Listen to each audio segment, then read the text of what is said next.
Fitnah dan petaka yang dahsyat itulah yang disebut dengan Al-Malhamatul Kubra, Perang Dunia Ketiga. Jadi Rasulullah menyebutkan memang kita akan mengalami fitnah yang dahsyat dan itu akan berakhir dengan Perang Dunia Ketiga. Perang Dunia Ketiga ini terjadi ya, di mana ada beberapa faktor pendukungnya. Faktor pendukung pertama itu adalah konflik antara umat Islam dengan Syiah. Syiah yang menjadi instrumen Yahudi untuk menguasai Timur Tengah ini telah menebar petaka bermula dari Irak, kemudian Suriah, kembali lagi ke Irak. Kita mengetahui bagaimana petaka Syiah yang begitu kejam telah membuat 8.000 kaum muslimin di tahun 2013 meregang nyawa di Irak. Kekejaman Syiah di Irak. Orang yang bernama Umar, Abu Bakar, Utsman itu dibunuh. Yang namanya Aisyah diperkosa lalu dicincang. Ada yang dibakar hidup-hidup karena namanya Muhammad. Begitu kebencian Syiah Irak kepada kaum muslimin di sana. Ya, hal ini kemudian memicu adanya kelemahan dari kekuasaan penguasa Irak saat itu, Saddam Hussein. Ya, maka saat itu Amerika dengan bantuan Iran berhasil memukul kekuatan Saddam Hussein hingga pada akhirnya Saddam Hussein pun digulingkan.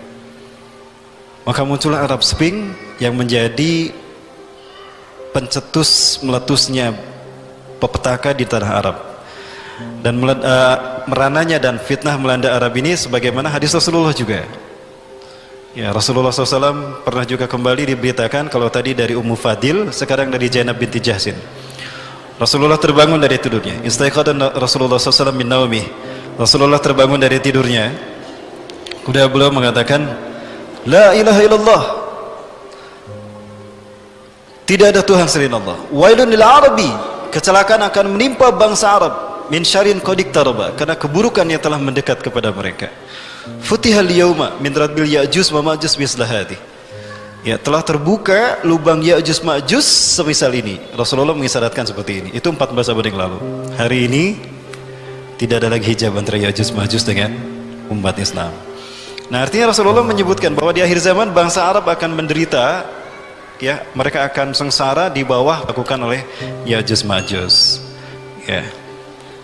Suriah bangsa Arab bukan? Bangsa Arab.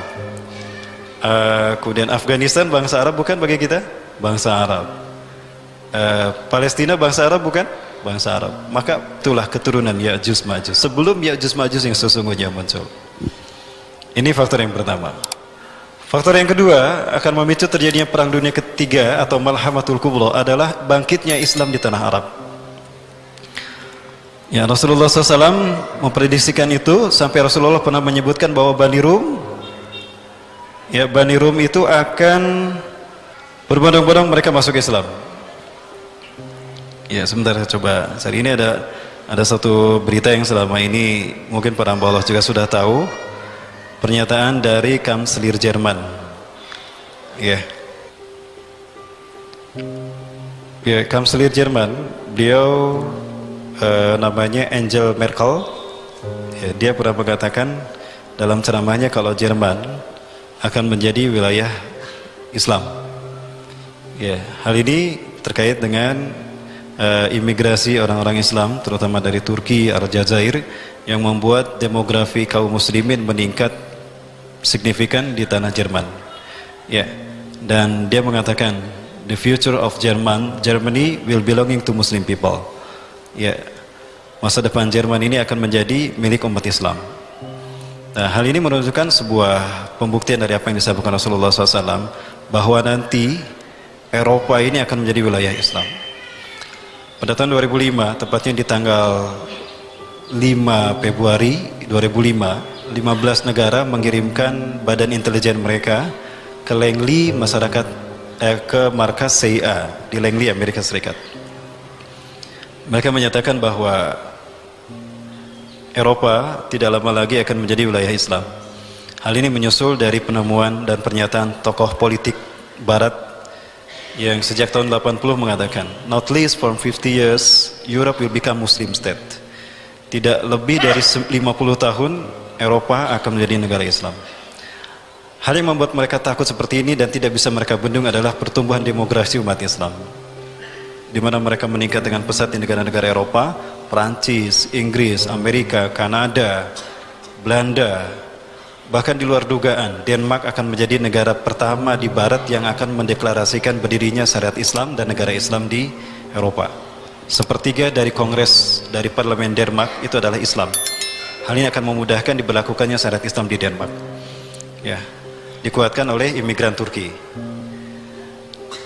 Di sisi yang lain adalah bagaimana didapati fakta kalau di Eropa ini mereka enggan untuk mempunyai anak.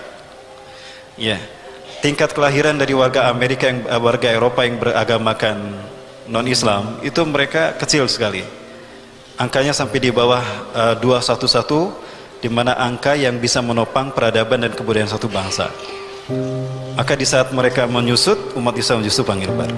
Inilah fakta kebangkitan Islam akan terjadi di sana akibat pertumbuhan demokrasi dan imigrasi dari wilayah kaum muslimin. Ya.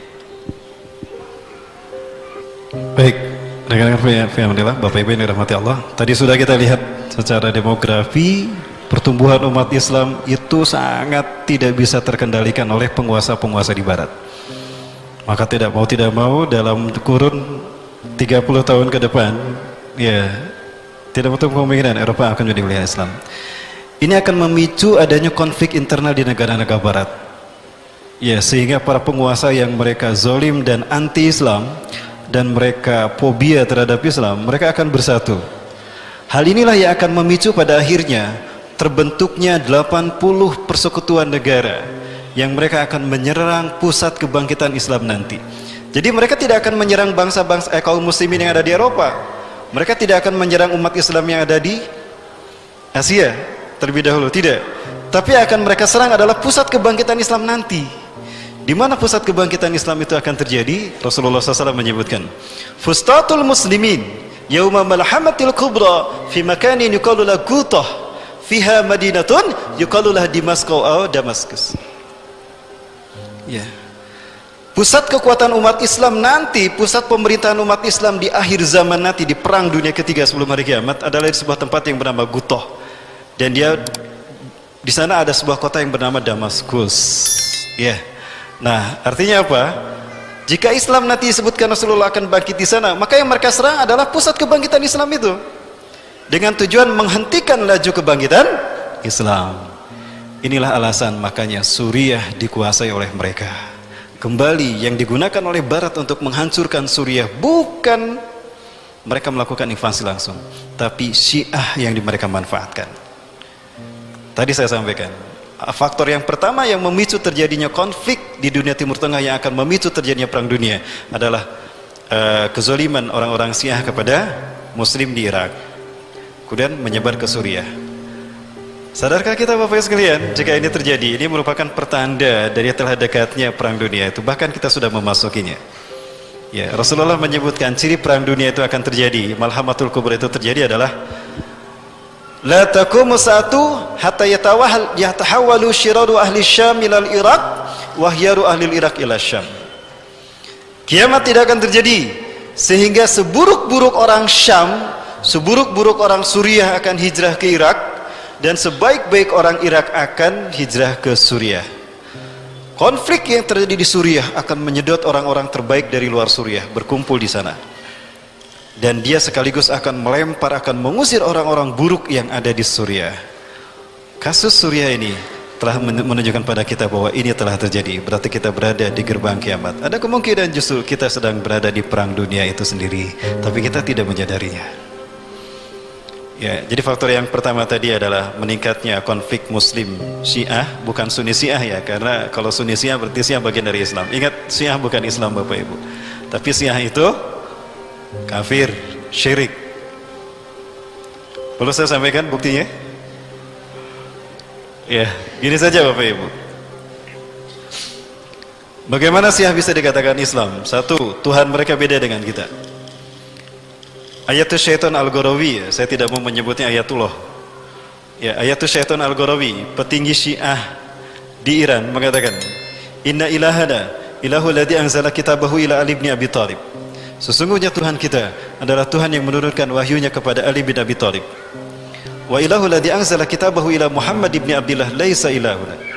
Dan Tuhan yang menurunkan wahyunya kepada Muhammad bin Abdullah bukan Tuhan kita.